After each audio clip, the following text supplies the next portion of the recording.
Ladies and gentlemen, welcome this evening. My name is Marcel from Poecke. I'm the Vice Chairman of Energy Intelligence, and I will be presenting on behalf of Energy Intelligence the Leadership Award in New Energy of 2019. This is the 8th time we're doing it, and we're talking a lot about energy transition, but we started way back, and it started when we started writing about new energy, research about new energy. We're very active in that. And so where we are today is that I think what's very important is that history is very clear. We will be some companies in a transition. There will be winners and there will be losers. I think it's not only a threat, but it's also a very big opportunity. And today we will be presenting the prize to Shell, as you've heard, to Mark Gainsborough, who's heading new energy in Shell. It's a very big effort. It's becoming a big business. So there are winners and losers, and opportunities and threats. And I think Shell is a good example of how you can make something, a business, out of these changes. And we've seen in history, we've seen it before, recent history. We've seen with Amazon how Walmart is still there and very competitive. We've seen how Apple, when they almost went bust, started with the iPhone and became super successful. So it's not just in the energy business, it's transition, and I think that's very important what you do about it. With the energy, the traditional energy companies, I think people are surprised, of course, with change. So if you haven't done enough in the beginning, I think it's very difficult to catch up, because what we are seeing is it's not only the consumers who change their demand, but it's also, of course, the governments who tell us what to do, protesters to tell us what to do, not to do. So you get all these pressures. And it's very important how you cope with that and what you are doing with it. If you look at these old energy players like Shell, used to be, not anymore. We think it's a leader. We absolutely need them. We think they are essential for the future in energy, because they have the technical know-how, they have the project know-how, they have the people, and of course they have the financial muscle. So these companies can play a very important role, and we hope they will, like Shell, that others will do that too, play an important role in that energy transition. And I think when we started this 8 years ago, you had renewable energy companies, and there were the traditional oil and gas companies.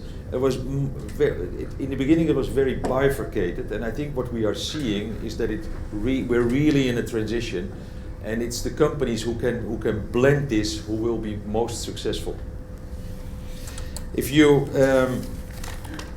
the thinking behind the award is that we want to recognize companies which are nimble in positioning themselves for this energy transition. The process, how people ask who are the people who are deciding on this award.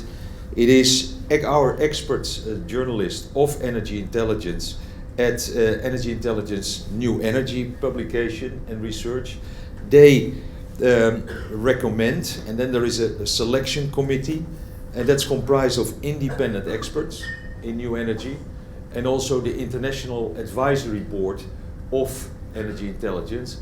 And there we have people from the industry, also people who are working in new energy, but also government officials. So many people are involved, and this is the 8th year, and the previous winners were Sweden's Vattenfall, France's Engie, France's Total, Norway's Statoil, Denmark's Dong Energy, Spain's Iberdrola, and the UAE's Masdar. So this year's winner is Shell, and Shell has been at the forefront of the energy transition, but has achieved some particularly significant milestones. It broke new ground with ambitions to lower the greenhouse gas emissions to be burned, which it produces, to consumers, and we often call this Scope 3 emissions. So this goes very far, and Shell started with that. Shell's goal is to achieve a 20% reduction in the net carbon footprint of its Scope 3 emissions by 2035, followed by a 50% reduction by 2050. So that's very ambitious. That comes on top of existing targets by Shell to lower its own on-site reduction emissions, known as Scope 1 emissions, or the emissions burned from electricity or fuels it purchases for its own operations, known as Scope 2 emissions. In the short term, and maybe that is the most, that is really new, and I think Shell is the only company who has done this so far, but maybe I missed something, but I don't think so. They even went so far that it's linking its executive pay to target reduction of 2 to 3% in the company's net carbon footprint to 2021. So that's quite something. That's quite a statement. So we're very happy to present and proud to present the prize this year to Shell. And Mark, if you join me, congratulations. Let's stand here. Maybe if you stand here, we show it like this.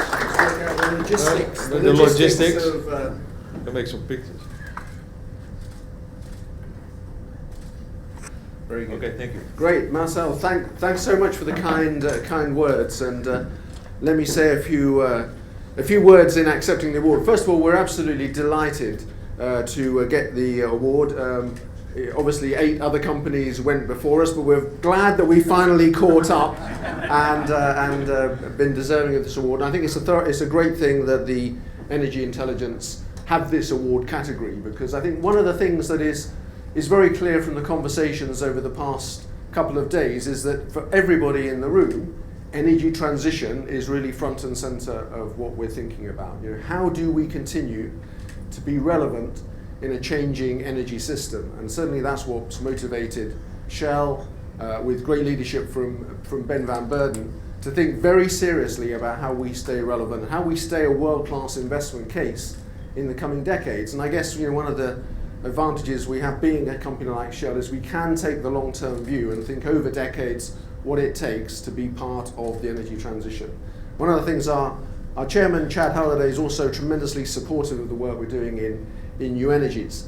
And he's been very clear, you know, we've either got to step up or step back and let other people do it. And that's not our intention. Is we are going to play an active role in an energy transition that will see us reshaping the company over time. But it'll take a while to do it, because energy transition isn't something that's going to happen overnight. Maybe I'll just ask you, people in the audience, who drives an electric vehicle at the moment? So we have 1, 2 brave souls. Well done. Range anxiety. Now, so of course, one of the things that so everybody talks about e-mobility and EV charging, and indeed, one of the things that we've invested in is in putting EV charging facilities on our retail sites. We've bought New Motion in Europe, Green Lots, providing both software and hardware for EV charging. I can tell you it's a very hard business to make money in at the moment, because there's only 2 people in this room who drive an electric vehicle. So we're counting on many of you to transition to electric vehicles in the future. But I think that's just one example that although we talk a lot about the transition, it will take a while to play out. So I think we've got to be prepared to invest for the long term, at the same time as balancing the need to deliver shareholder returns. And I think, you know, one of the things that you would have heard earlier on today from Ben van Beurden is that, you know, we're really pleased that our efforts in this space are being recognised. It's slightly scary having executive remuneration tied to progress in reducing our net carbon footprint. I'm either going to turn out to be a hero or a villain with regard to most of my colleagues over the course of the next couple of years. But we are making progress. You know, we are investing in renewables. We are investing in fact, across all of the power value chain. So we really believe that deep electrification of the energy system is going to happen. We want to be part of that story. More and more of our customers are asking us to help them decarbonise not only things like their transport fuels, but also their power. So we're working at how we build some positions across the power value chain, both in renewable generation, also in trading and optimization, and then in terms of end customers. And I think even today we announced a very small acquisition of a customer book here in the UK, building on an acquisition we made last year. So you'll see us doing things in power with a view to becoming a much bigger player in the power business. But it's not only, the world isn't only going to be about electrons, it's also about molecules as well. We need more low carbon molecules. We love molecules, a molecule company. So we're determined to make further progress in helping to decarbonize through more biofuels in the mix. And also looking very much, one of the things I've heard lots of people talking about is hydrogen. We think hydrogen has a tremendous potential in the energy system. We've been working on hydrogen for the best part of 20 years, one way or the other in Shell, and we can see that starting to scale up in the coming decade. So lots to do, and last but not least, we've also started to take a serious look at how we can use nature-based solutions to be part of the solution. We see tremendous potential for carbon sinks in nature through avoided deforestation, reforestation, soil remediation, many things. And if you're rational people and you look at the cost of CO2 abatement, one of the least cost ways of doing it is through using natural climate sinks. Now, everybody's known this academically for a while. The challenge is actually putting it into practice. We think the way to do it is actually to create demand at the customer end. So we are experimenting now with launching carbon neutral offers for our customers. We've done that in the Netherlands early this year. So our customers in the Netherlands who can't afford to buy an electric vehicle and decarbonize that way can now drive carbon neutral by buying carbon credits at the retail site as part of the fueling offer. A lot of them are choosing to do that. It's a sort of record level of uptake compared with any other voluntary carbon scheme of that sort. So we're pretty excited about that, and we'll be developing that in other markets around the world in the coming months and years ahead. So in short, lots to do, tremendously exciting part of the business, and no difficulty motivating my team to get out of bed in the morning. They're all very, very pumped up about growing the new energies business. But the exciting thing is that this award is something that will also excite everybody else in Shell. So one of the things that I find really interesting is all of the folk that work in the conventional oil and gas business for Shell really believe we have to make progress in this space. They're really excited about it. They all want to contribute, so I have many offers of help, which is great. And I think that's the reality, is that in terms of making the energy transition successful, everybody in the oil and gas business has a potential role to play, because we need to make progress in decarbonising our conventional operations. We need to make sure that we're able to make decent returns in that business, and that we're able to invest in new opportunities as we're doing in new energy. So once again, thank you very much for the award. I really appreciate it, and I look forward to, hopefully you'll see more exciting things coming from Shell in the new energies domain. Thank you.